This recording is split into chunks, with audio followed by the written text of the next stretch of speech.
Okay, hello, hello. Welcome as people are rolling in today. Some new names. That's always wonderful to see. We'll just give it a few seconds as internets connect real quick.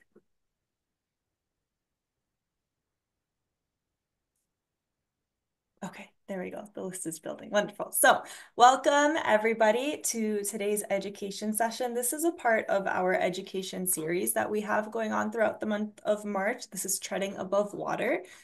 Each Wednesday throughout the month of March, we will provide various virtual education opportunities to learn from subject matter experts about the difficult topic of dying and death.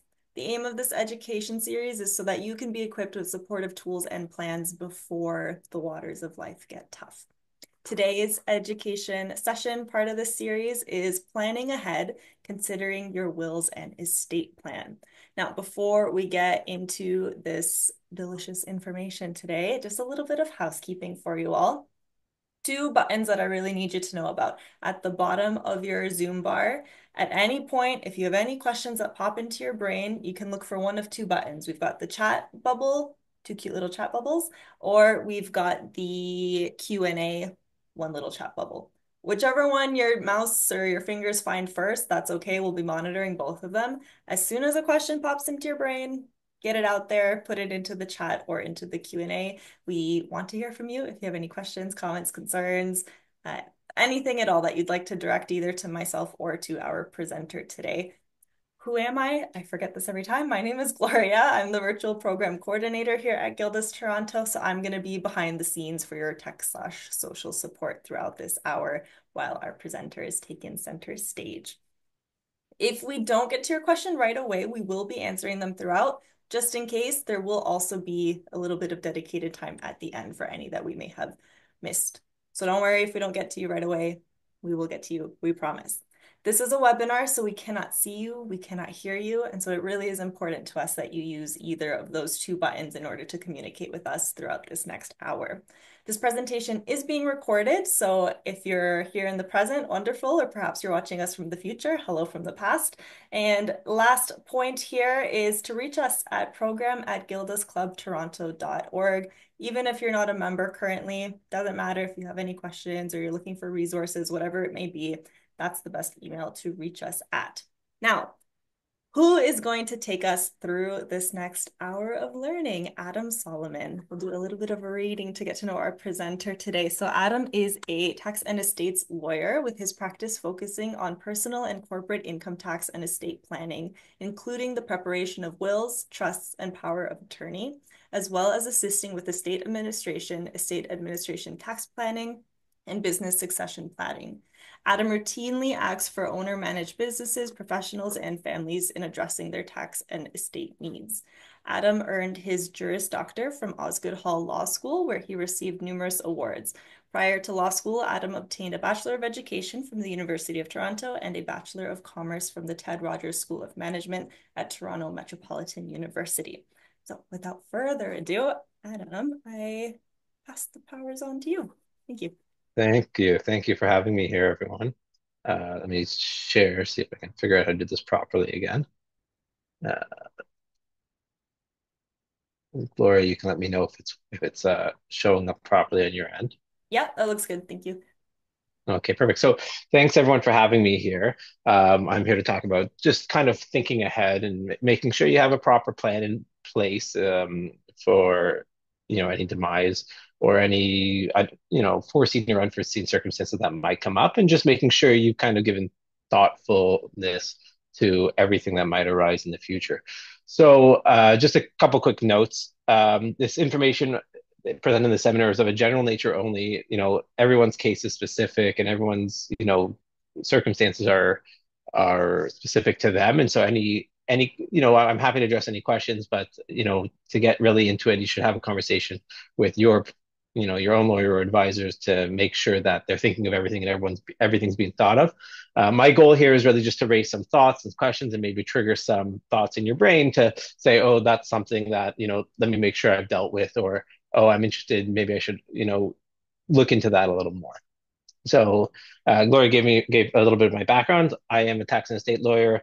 I do a lot of wills and powers of attorney planning and estate planning more generally. I am a lawyer at Gilda Lease, a practice downtown Toronto, and I do this kind of every day. This is my bread and butter. So if you have any questions, please feel free to kind of jump in at any time. Um, and here we go. How do I proceed with the slide? There we go. So I wanted to start off. We're talking, obviously the biggest parts of a will, wills and estate planning are the wills itself and powers of attorney. And I just wanted to kind of set the basis for what circumstances might be like if you don't set up a will or you don't have powers of attorney. So we'll start with the will.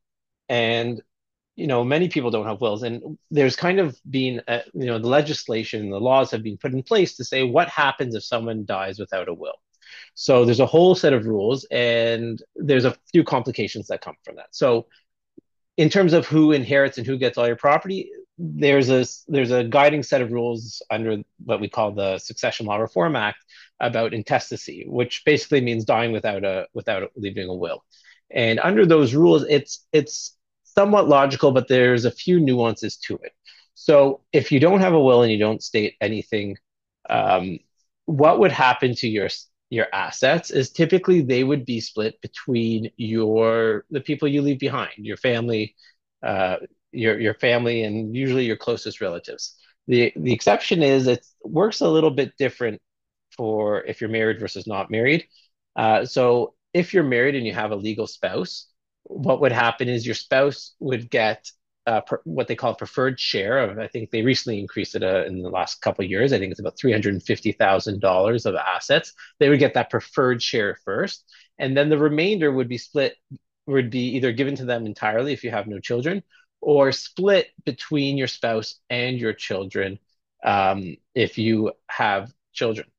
Now, the proportions on how they're split is a little bit different depending on how many children you have. But this, obviously this can create a kind of a funny circumstance where oftentimes I find a lot of clients want to leave everything to their surviving spouse. But without a will, that isn't what typically would happen. They might have to be leaving some, which we'll talk about in a little bit, but it can also create some tax burdens on your estate right away instead of later on in life, maybe when your spouse passes away. Now, if you don't have a spouse, it basically goes to your children. Generally it's equally. And if you don't have children, it basically goes to your closest living relative. And the intestacy rules in the act kind of give a whole kind of cascading waterfall of what goes in what circumstance to who and how you determine, siblings versus parents, siblings, children. It kind of goes through a whole cascading waterfall it basically ends up at your next closest living relative. So that's where your assets will go without a will. The Oftentimes a more complicated issue is there's no one left in charge. You haven't nominated or appointed anyone to act as your executor. So there's no one that's really given the authority automatically to say, no, I'm in charge of, John's or Jill's will in this case. And, that can sometimes lead to a power struggle where multiple people want to kind of take control. Um, and in the case that there's a lot of, there are also, just like there were, a defined set of rules of where everything, all your assets will go. There is a little bit of a defined set of rules on who's entitled to apply. So typically it's a spouse or partner first, then your children and parents, and there's kind of a cascade, but without really specifying, or if your children are minors, and that's, there's a lot of room for conflict. And that's what we're trying to avoid in our estate plans is we always want to try and minimize conflict and leave clear instructions. So there's obviously a clear path forward for your loved ones that you leave behind to figure out your estate. Also, guardianship is another clause we often include. If you have minor children and you don't have a will, you typically don't leave instructions for who you'd like to appoint as guardian or custodian of those minor children. And it's also kind of this one even more so is kind of up for grabs. Who's going to step forward and apply to court? And I mean, it's not an uncommon circumstance where you have different sets of grandparents vying for guardianship of your kids, and it just kind of creates an unfortunate situation. So the will lets you leave some clear instructions with respect to that, and kind of leaves the court process very simplified. Without a will, you don't really have any opportunity to discuss or put your mind to any possible savings for taxes. And there's a whole probate process, which we'll talk about, which is basically when you have to take where you have to go to court to have the estate basically certified. So we know who was the trustee left in charge of the estate or the executor left in charge of the estate. You have to go to the court for that. And, without a will, probate's almost always inevitable, and it's a big headache and a hassle, and it just complicates factors. So that kind of covers off, the drawbacks of not having a will. Not having power of attorney, it's a little more straightforward in terms of healthcare. The law provides kind of a hierarchy of who can make decisions for. So for powers of attorney, we have two types. One is a personal care power of attorney or your healthcare power of attorney, which governs decisions related to your medical and healthcare. And then you have a power of attorney for property, which governs your decision making if you aren't able to with respect to your assets and your property and all that. So for the healthcare one, the law provides a hierarchy of who can make decisions. Typically, your power of attorney would come first, and if you don't have a power of attorney, then it defaults spouse, parents, children, siblings. Then it's also like a cascading waterfall of who can make that decision. It's automatic. So if you're unable to make the decision for yourself, this hierarchy kicks in, and whoever is available to make that decision that's highest up in the hierarchy, they get to make that decision. And then for your property and assets, there's no automatic rules. There's no choice. People basically someone would have to step up and apply to court and apply for a court order to appoint them as the guardian of your property and assets. And that's a very complicated situation, and it's obviously best avoided if you can. Um, so that's kind of the framework. That's what we're trying to improve on. We're trying to improve on all these points here and trying to leave orderly instructions and an orderly process in place for when everyone's time comes. So we're going to kind of break this into a few parts. We're going to look at the different steps and tools in an estate plan. We're going to then, look at trying to look at each of these tools and build and how you build an estate plan together, and then we'll talk about some planning considerations at the end. So we'll get started. The first conversation that's best to have, and you really have to start here when you're talking about an estate plan, is you have to review your assets. You have to understand what your will or your estate is going to be on your death. What property do you have? What are we talking about here? Because it's hard to make an estate plan in the abstract. You have to kind of be, cognizant of the reality that, these are the assets I have. These are what I'm going to be leaving my family or my friends or my, whoever, my children. And then you can kind of build out from there what you need to do. And then the next step is saying, oh, well, what's the goal? What do you want to get done? Do you just want to make sure everything ends up in the hands of your kids or your spouse or your family or friends? How is that going to look? Does it make sense? One question that often comes up is, if my kids are only 15 now, or they're 6 years old now, or whatever age, God forbid, something happens so soon, and then your kids end up inheriting a significant whack of cash or even your house or whatever, or having to deal with this, and they're young. Are they ready for that? For to take on that responsibility, and any of the property that is going to them will be held until they're 18, but is even 18 too young? So is that one of your goals? Are you just trying to put a system in place so everything kind of happens fluidly? Do you want to plan for taxes to make sure the tax bill left behind is not onerous and forces if you have a family home with kids, is any tax bill from other things going to make you sell that family home? And then finally, oftentimes the most important is, do you need someone to take care of your children? Do you need to figure out who's going to take over as guardian? So all these are different, kind of pieces of determining what you need to do and what the goal is. And once you have the goals, you can look at all the tools and strategies available, and work towards implementation. So, there's a bunch of tools we use when we talk about estate planning. I've thrown a few on the screen here. The ones that are bolded, we'll go into a little more detail of, and the ones that aren't, I mean, they're important pieces of the puzzle, but they don't always apply to everyone. So we'll put them aside for now, and we can always get into them. If you have questions, feel free to jump in. So, obviously, wills and powers of attorney are a key one. We looked at what would happen if you don't have that. Also, ownership of assets we'll talk about. How is your property held? Who's on your bank accounts? Is it just you, or is it you and a spouse? Different things like that. Same with the house and really all your property. Who owns it, and are there automatic rules for how ownership is dealt with? Look at income tax planning. So just generally for income tax planning, everyone on their death is deemed to have, there's a rule called the deemed disposition on death. Everyone on their death is deemed to have basically sold everything they own for the fair market value, the value at that time. And if you have any capital gains, those are kind of triggered at that point, and you'll have to, pay to the taxman at that stage. And so we'll look at what that means and how that works in practice. And then finally, I talked a little bit about probate. We'll get into it a little more detailed, but there's also this thing called the state administration tax, which is basically probate tax. And we'll talk about when that comes into play and how and if and how we can plan around that. So we're going to start with the wills. I'm just going to check to jumping ahead there. I don't see the I don't see if there's any questions yet, so I'm going to keep going. Um, there's a bunch of different elements to the will. So, you know, the one of the most significant ones is who's going to be the executor or trustee. The executor trustee, their role is to basically they're going to be acting and making sure that all your instructions you've left in your will are followed through.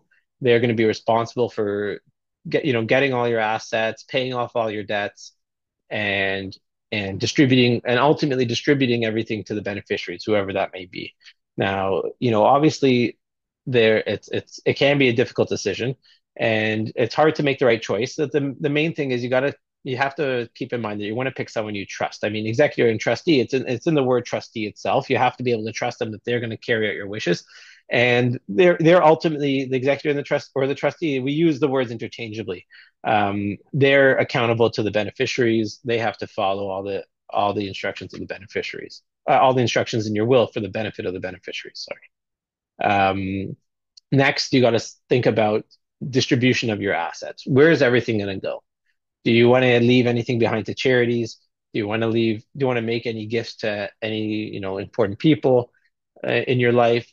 And what's going to happen to the rest? Anything you haven't given away already? Is there any property or jewelry you want to go to someone in particular? And then where's everything else going to go? And if with the rest of it, how's it going to go? Is it going to go directly to your kids who might be minors and so they get it when they're 18? Or do you want to set up a circumstance where it kind of helps protect them from themselves and it goes to your kids in stages or at different ages? Maybe they get it only when they're 30, but the trustee or executor has the ability to give them or pay for things for them sooner if they need it, for education or things like that. So these are all things you can spell out, and you can get into a ton of detail on each of these points and kind of go down the rabbit hole of exactly how you want everything to be dealt with, for better or for worse. And so, that's really, and that's one of the most significant aspects of a will is dealing with all your assets and all your property and making sure it goes where you want it to go. Then we talked about this as well. Guardianship, who's best positioned to take care of your minor children. There's two elements of guardianship. There's guardian of the person. So think of it as, who's going to be their legal guardian. And there's also who's going to be responsible for their property. And oftentimes we appoint the same person, but it doesn't have to be. And it's, we always suggest an alternate, a backup in case something happens or the first person doesn't want to do it. And, there's also some practical realities. Are you appointing someone who lives out of the country? And if that's the case, are your kids going to end up having to move to them, or is there a plan in place? And with whoever you choose as guardians or your executors, it's usually a good idea to run it by them to make sure that they're on board to take on that role if need be, because there's a lot of responsibility with both those roles, and then for in terms of the rest of the will, there's a lot of power given to the trustees. How much power are you giving them? Are you going to restrict their hands so they have to do exactly what follows, or do you trust them and you want to give them a bit of latitude to do what they see fit? If you have one of these age restrictions for your kids to get their your assets, do you want your trustees to be able to do it sooner if they think, this kid seems to have the head on the right head on their shoulders and everything. And then finally, something that's, becoming more and more prevalent these days, and I always like to bring up in my initial meetings with clients is, do you have any beneficiaries who have a disability that we want to plan for? Oftentimes, there might be a beneficiary with a disability and there hasn't been a appropriate plan, and an inheritance can impact their entitlements to certain benefits because a lot of them are income linked, and inheritance can impact that analysis. So these are kind of all the elements to a will you got to start thinking about. And this is really where the conversation goes. Whenever I have a client that comes in and we're talking about their wills and estates plan, and we determine, okay, we got to put some wills in place. We say, okay, well, who's going to be the right person to kind of govern everything once you're gone? Who's your executor going to be? What's going to happen with everything? Who's taking care of your kids? You know, what powers do you want to restrict any powers of the trustees? And do we have any special considerations for any, beneficiaries with disabilities? That's really the beginning elements of it. And with any choices you have to make, we often include kind of a waterfall scenario where we say, I want, in the case of someone with a spouse and kids, if they want everything to go to the surviving spouse, but if their spouse doesn't survive them, then it goes to the kids, and then, you do this cascading things, or your grandkids, and goes down and down the waterfall. Adam, I've got a question from Sure. myself. So you mentioned about naming people who may not be from the same country that you are writing this will in. Is a will an internationally recognized document, or is it just counts where you make it? Yeah, there are some international treaties on wills. There is this thing called an international will. It's not very common in practice for a number of reasons. But most commonly, my advice to clients is, if you know where you have assets, if all your assets are in Ontario, make a will in Ontario. If you have assets in another country, say let's say you have ties to the United Kingdom, and you have assets in the UK, it might make sense to do a will there as well as a will in Ontario, just to ease the process on both sides. Or in many cases, it's really dependent on the jurisdiction where you have, where your other assets are located. Um, it's it's it's in many cases it might be possible to just have your Ontario will, and then once the Ontario process is complete, take it over to the UK, let's say, and have them recognize the will. So there's two elements. There's this thing called an international will. It's not often used in practice, but more commonly you'll take your will from one jurisdiction and use it in a similar way to another jurisdiction. And a lot of jurisdictions have these rules on how they treat foreign wills. Gotcha. Thank you. Thank you. Okay. So we'll keep moving. And somehow I keep losing the slide. And so then you have, for powers of attorney, again, you have two types. One is your power of attorney for personal care decisions, your health care decision making, and one for your property and your assets. So really, what you need for both is the same. It's who's going to be your attorney, who's going to make the decisions when you can't. So typically, how a power of attorney for healthcare works is, you sign this document now, it's kept in a drawer, and if at any point in the future you don't have capacity to make decisions for yourself, your attorney under your power of attorney for healthcare can step in and present the power of attorney for healthcare to the medical facility or the doctor, whoever's taking medical direction, and you can make decisions on behalf of them. Now, you can't, start, doing anything crazy with this. It's very limited in its scope. Basically, the doctor will only let the attorney make decisions that are medically relevant.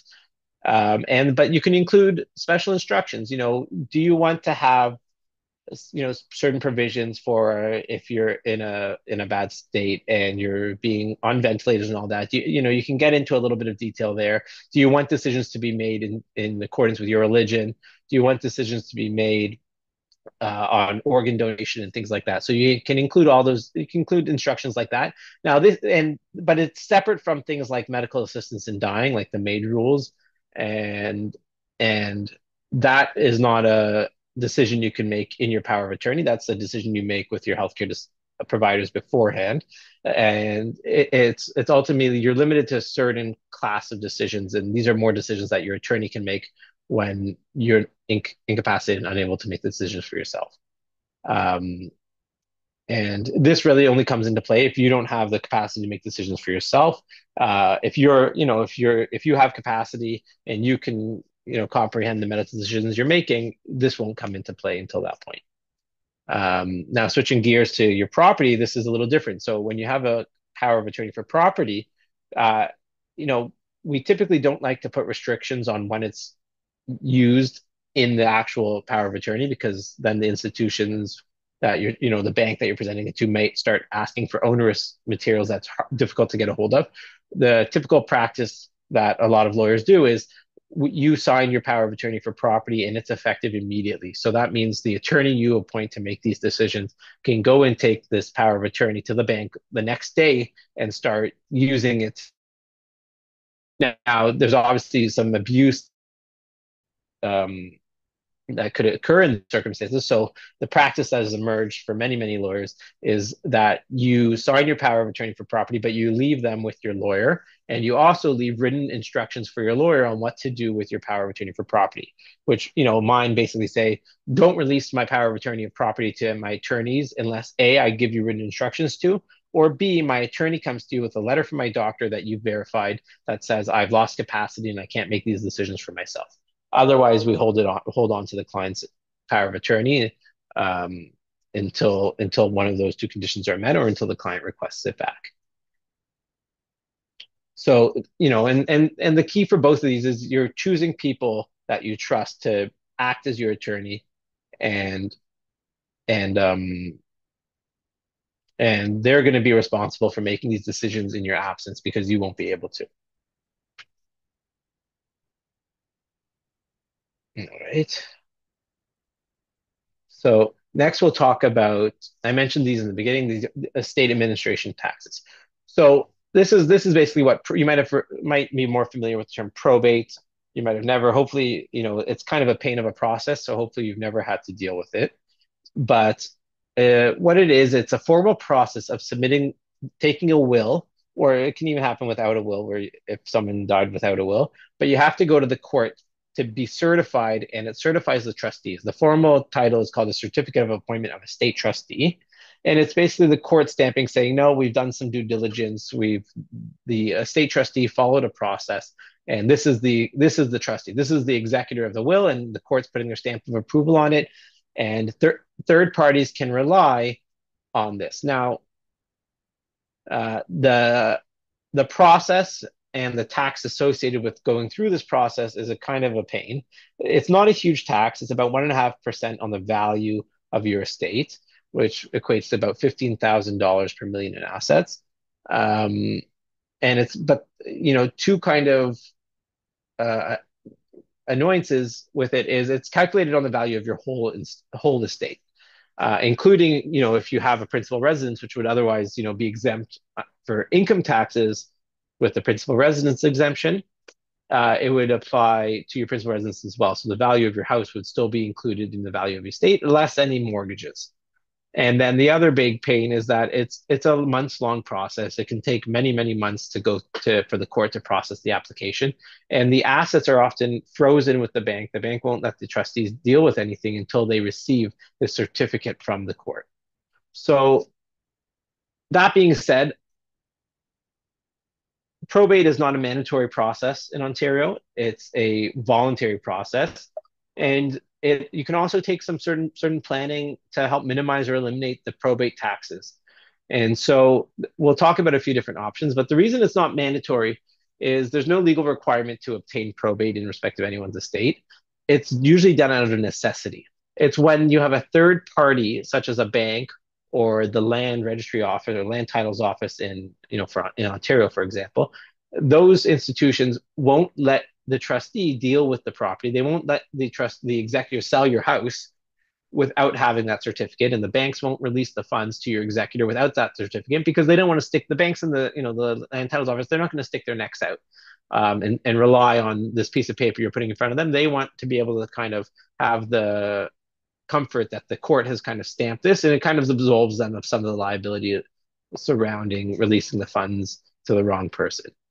And so it's you don't so if you don't have to deal with those are two examples. There might be more, but if you don't have to deal with the banks and you don't have to deal with the land titles office for property, then you might not need probate at all.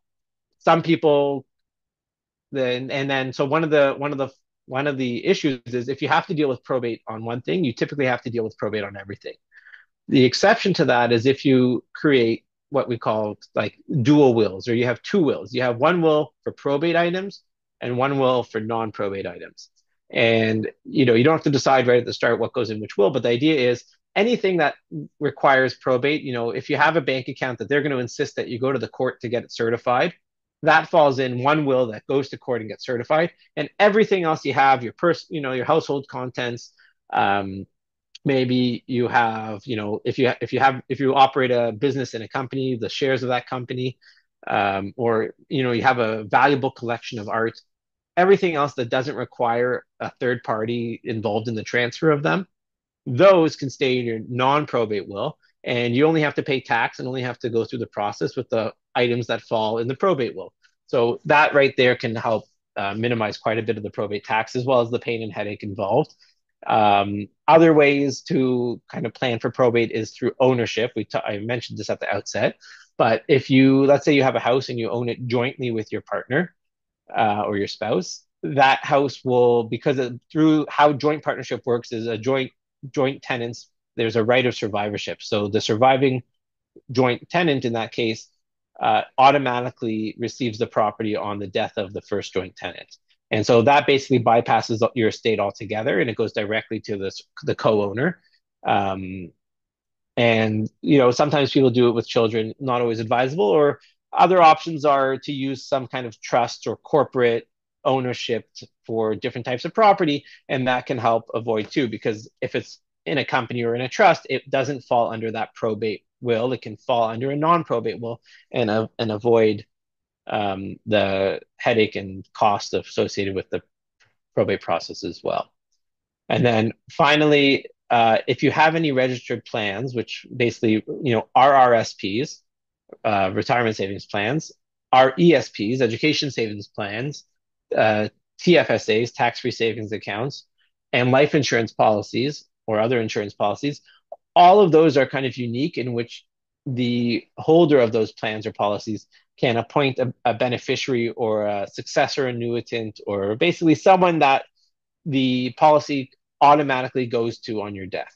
And by doing so, it goes automatically and it doesn't have to go through your estate or go through your will altogether. It can go outside of that.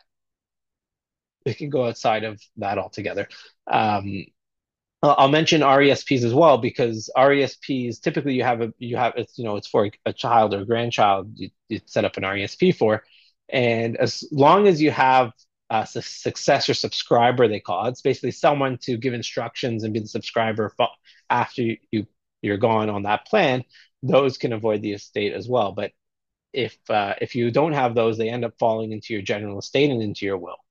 And obviously, it's usually with financial institutions that will require you to go and get a probate certificate to deal with those assets or those items.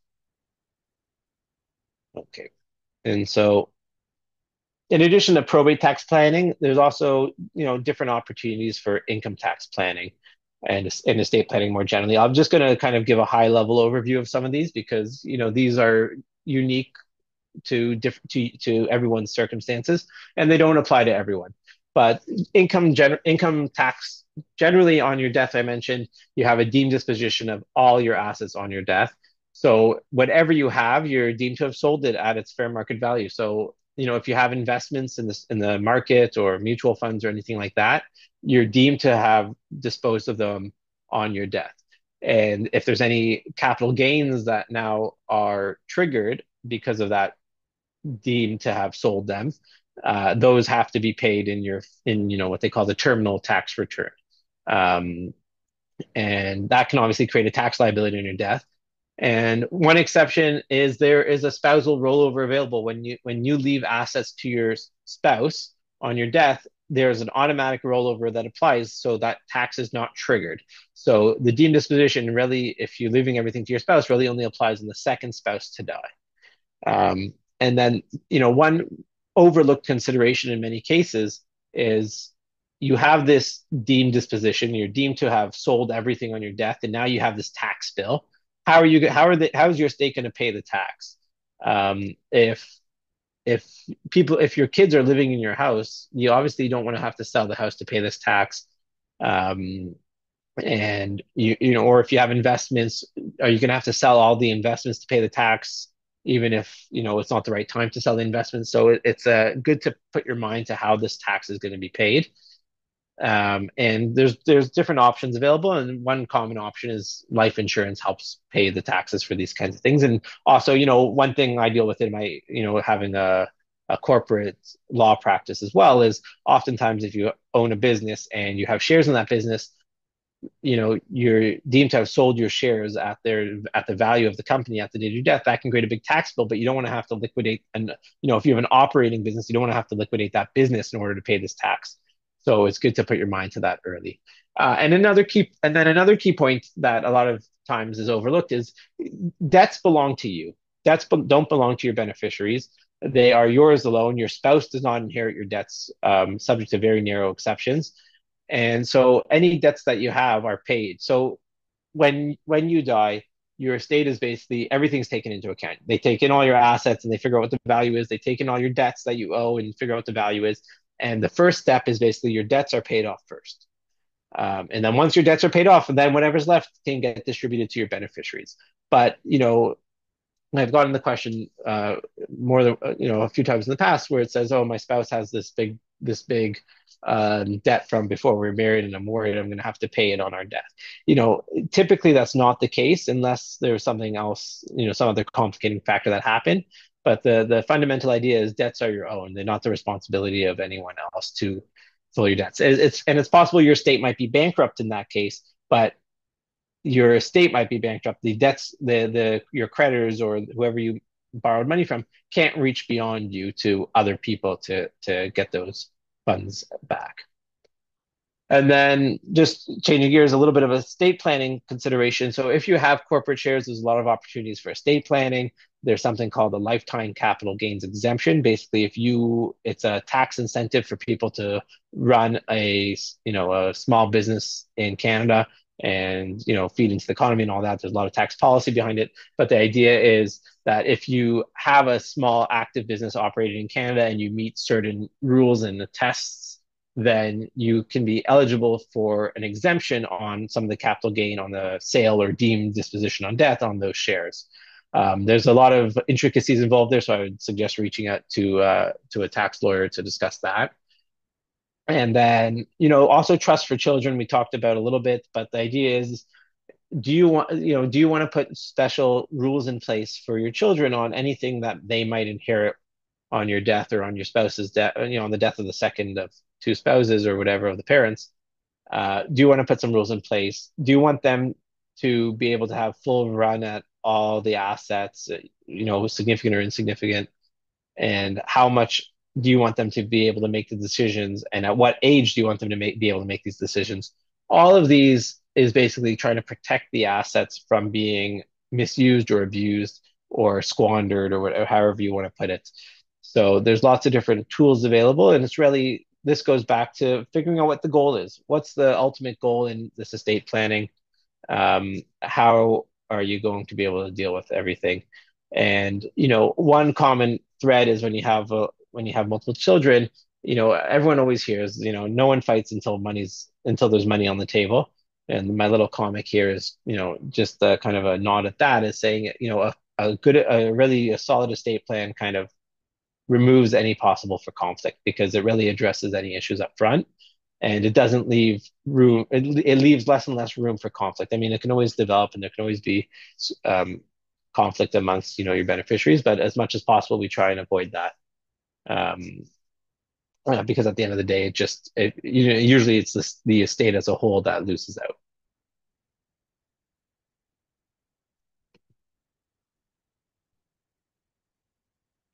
So here's a we talked through all of these. We talked about ownership and where how assets are held determines where property flows. We talked about wills and powers of attorney and how to build those. And we talked about the probate tax, estate administration tax, and the process, and it can be a big headache and how to plan for that. And we talked a little bit about income tax planning and estate planning and what that is. So I'll just touch very briefly on the other three. Trusts basically come into play at any point in your estate plan. They can come into place. You can have a what we call a testamentary trust, which is established in the will. And that could be something like a trust fund for the kids, so they only get it at a certain age. Or you can have what they call an inter vivos trust. It's a trust you set up while you're alive. And it's basically the same thing. You're putting just a set of rules in place on what the trustees are allowed to do with that property for the beneficiaries. Often it's for kids um, or loved ones. And trusts can also have tools for income tax planning and for managing taxes on death. And you know, all these tools, and then insurance we talked about for funding taxes, and also just to make sure that your loved ones you know um, have the ability to support themselves down the road if that's an option. And then managing wealth kind of plays into all of this. So, practically speaking, what do you want to take away from this talk? I mean, I tried to flag some of the bigger picture items. There's obviously a lot of detail and everyone's situation is different. So you really have to look at your own circumstances and see what might be relevant. But, a few things and tips and next steps to keep in mind is wills and powers of attorney, they're legal documents, and they are really the governing source of what happens on your death or while you're incapacitated. And absent them, we looked at all the pitfalls. There's no orderly transition of power of who can make decisions. There's not necessarily the right result for where you want your assets to go. And these are the legal documents. These are documents that go before the court and are interpreted and are drafted. So um, we in addition to these legal documents, you could always include letters alongside them saying, here's the letters for my guardians of my kill. These are the people that are going to take over custody and guardianship of my minor children. Here's what I want you to keep in mind. This is my philosophy for raising my kids, or things like that, or you know, other kind of, or to your trustees for when to distribute funds to your kids. You can always supplement your wills and powers of attorney with side letters that kind of explain your rationale or reasoning or thoughts of why you made a decision or things like that. But the wills and the POAs are the legal documents themselves. And it's important to discuss your wills and your estate planning with your lawyer and your accountant or other advisors, because they have the best sense of your circumstances. And as I said, the first part of the conversation is always reviewing, that I have with my clients, is always reviewing your assets at the outset and seeing, what are we talking about, what's your circumstances, and how best do we deal with them. And I think it is important to do your wills with a lawyer, because these are legal documents. And I'm not just saying that self-serving as a lawyer. I'm saying, I found this clip a while ago, this little cartoon of a self-serve dentist. You typically wouldn't want to do it. It involves a special skill set, and there's a lot of considerations involved. I mean, everything I covered kind of in this conversation are elements of an estate plan that may or may not apply to everyone, but at the very least, they're something that the lawyer drafting your wills needs to turn their mind to at some point in the process. And without a lawyer, you don't necessarily get that. I've seen, one thing I'll mention briefly is there's online wills now, and whether they work. I mean, I've seen a lot of online wills.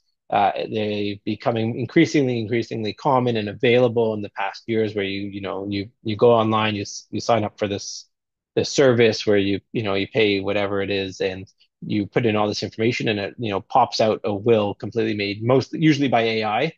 Occasionally they have a lawyer look at it. I mean, I've seen a lot of problems with online wills where they don't work properly, they don't work efficiently. Oftentimes, before you set up the online will, there's a bunch of disclaimers, or you're signing an engagement agreement where they're saying they're not giving you any tax advice, they're just basically plugging in what you tell them, which I mean could be fine. But the problem is, maybe if you're not an estate and tax professional, you might not realize what you need to tell them, or what options you have, and what types of things you can put in there and tell them.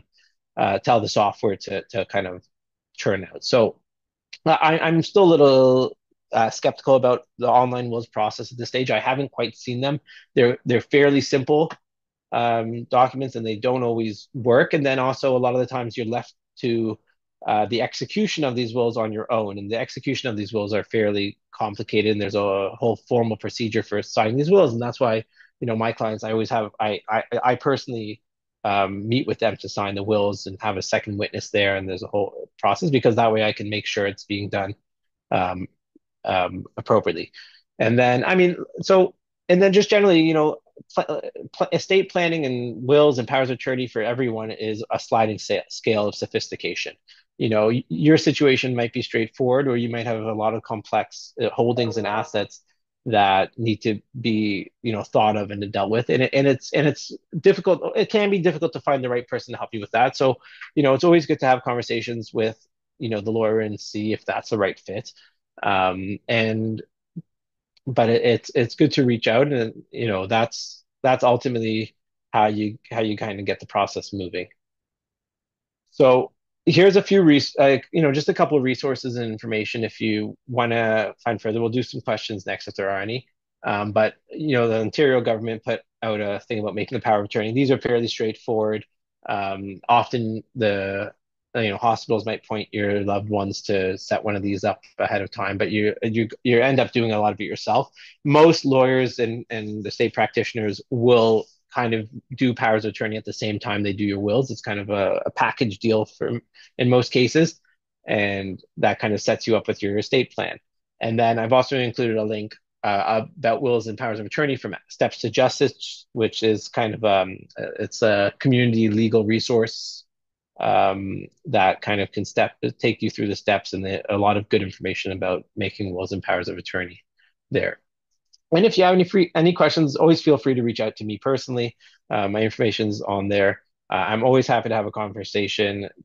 Typically a lot. I don't typically bill just to have a conversation. I'll tell you right away if it's something I can help you with, or it's something I can't. But I'm happy to be a resource to you as well.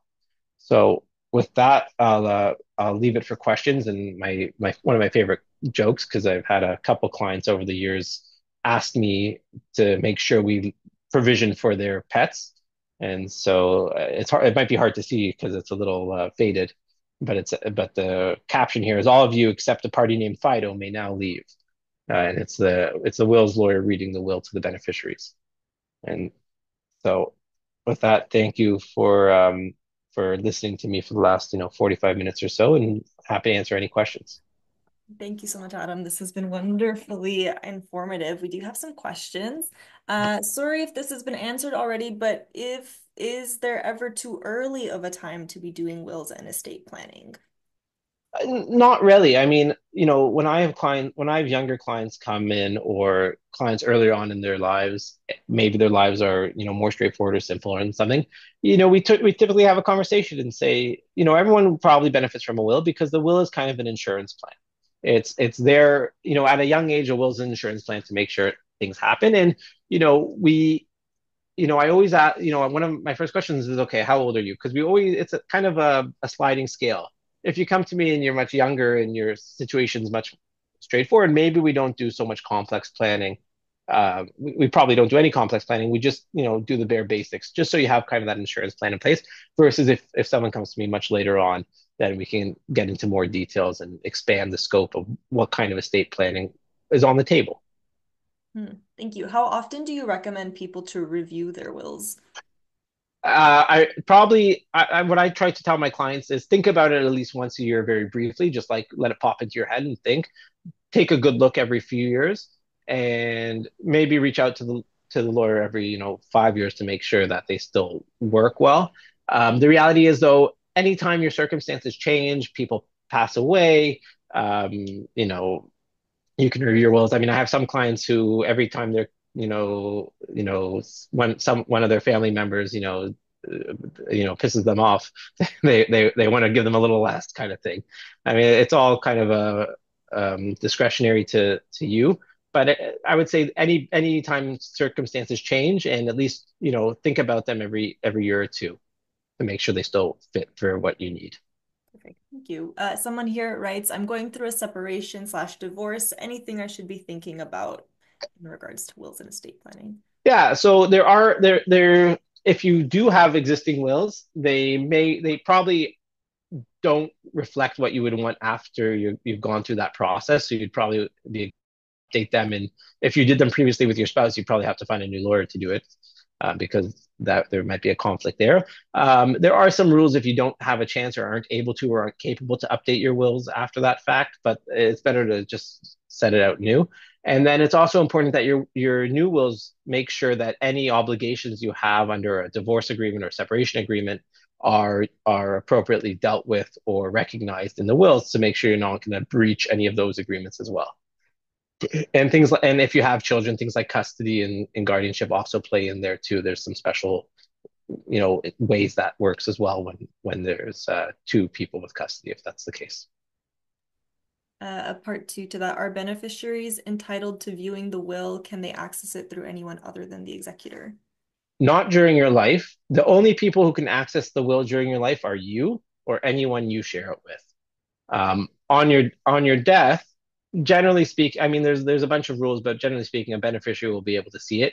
If the will goes to court and goes through probate, the court it's a public document at that stage, and generally on on your death, the executor has an obligation to, you know, basically share it with the beneficiaries. And in most cases, that they're going to have to share it with the beneficiaries at some point in the process. Great, thank you. The questions are rolling in now. This is great. So, what happens if someone appoints guardianship and then passes? Does the case still need to go to court? And what happens if different relatives wish to have guardianship of the child or children? Okay, so if you so just to make sure I understand the question, you've appointed X, Mr. X, or as guardian, and Mr. X has passed away while you're still alive. I always like to include an alternate guardian too. So my language would say I appoint Mr. X as my guardian of my minor children, provided that if Mr. X is not able to or incapable or has predeceased me, then I appoint Miss Y or whatever the case is. So I like to have an alternate. If you don't have an alternate, then it's basically a free for all of whoever can apply and prove to the court that they are the appropriate person. Gotcha. Okay, that makes sense. Thank you. And here we've got, I know we briefly discussed international will needs on this topic. Are there specific lawyers that specialize with wills if you're not living in Canada but have family in the States and would want those family members in your will? If you're not living in Canada, but you have family in the States, I assume I you're live in Canada, but I have family in the States and I want those members in my will. yeah. So typically you would use. I mean, yeah, you might need a more sophisticated lawyer. You have to talk to lawyers and find the right person. Draft wills for people with family abroad. The U.S. we deal with routinely, so we know the issues there. Different jurisdictions, depending on where they are, might have specific rules. I know France, for instance, has very excessive gift tax rules, so we try and engage a lawyer in France to help us with that estate plan. But basically, um, where you live is the starting point. Find a lawyer where you live, and they should be able to help guide you through the international pieces, whatever they are. But as far as you're concerned, your assets are in Ontario or Canada. That's where you have to deal with your assets first, because if you want to, let's say your bank accounts are in Canada, the Canadian banks are going to require a probate done in a Canadian province first as the first step. If you have assets outside of Canada as well, that's kind of the layers on the next step, and you can get into whether you should do a will in that place as well. But if you just have beneficiaries in another country, that might not necessitate having a will there. You probably don't need a will there. You probably just need to put some forethought into your will here and how that will work. Gotcha. Thank you. Back to that family question from earlier. Two parts here. So, say I appoint my sister, then I die, but on my death, my sister and my mother both want guardianship. Or, okay, we'll start with that one. It's whoever you appoint. I mean, you have the power under what they call the Children Law Reform Act to appoint a guardian in your will over your minor children that you have custody over. And so, it's if it's whoever you appoint. And basically, what happens, how it works is you appoint them. They get temporary guardianship for 30 or 60 days or something, and then they are supposed to apply to the court to make it permanent. And on that application to court, the courts very rarely will disregard instructions in a will for an appointment of guardianship. They'll generally follow whatever you put in your will as who you want to be guardian. Sometimes it's tried to be contested, but typically they'll follow your will. Um, if you don't have a will or someone else tries to come in, they will still follow the will. They will, absent compelling reasons for the benefit of the child, they will follow what's in your will. Okay, perfect. That answers their follow-up question as well. So Okay, pretty much great. the court listens to what you say and what you want. Mm, That's good to hear. right. And then final question here. Oh, we've got two. Okay, we'll wrap it up with these two. So, is someone responsible after my death for any debts that I have? We discussed. So we talked about this a little bit. If you missed it, it's the short answer is no. Only your estate is responsible for your debts. But if your estate doesn't have sufficient funds to pay for your debts, then your estate is bankrupt. Your beneficiaries or anyone else isn't responsible for your debts, subject to some very narrow circumstances, which basically, there's a little bit of, funny business going on behind the scenes. Okay, thank you. And final question to wrap us out. So, when you are identifying somebody in your will, is there particular information, if they're not an immediate family member, that you need to include in order to identify those persons? Only so typically my approach is only as oh, I include as much information as necessary in order to make the identity of the person clear. So, I've dealt with a family where everyone, six generations have the exact same name. Hmm. So we included maybe a date of birth at the end, but it's not necessary. In most wills, you say, giving it to someone who is like my children, X, Y, and Z, that's very clear. Or giving it to Mr. Jones, how many Mr. Joneses or Mr. Allen Jones, whatever, do you have in your life? If it's obvious who you're pointing out, great. Otherwise, if there's any question of ambiguity, I would include more and more information as necessary in order to remove any question of who that might be. Gotcha. But you're not collecting social insurance numbers or anything like that for this will. No, not social insurance numbers for a will. Gotcha. Okay, wonderful. That wraps us up for today then. Adam, thank you so much. This has Yeah, been my pleasure. Thanks. And I'm happy to have any conversations or answer any questions that you have. I think it's important. Obviously, I think it's important everyone has a proper estate plan in place and a will in place. And feel free to reach out if you have any further questions. Thank you, thank you. And thank you everyone who's been hanging out with us for this last hour and learning. If Yeah, you thanks look everyone. in the chat box over there, very exciting. It's a survey. We're so excited for you to fill it out and let us know what you think about these education sessions. What everything that you've seen and heard on this webinar today, you'll get in a neat little recording and a YouTube link shortly. And have a great afternoon. Take care, everyone. Thank Thanks so much, you. Gloria, for organizing and inviting me. Of course. Goodbye.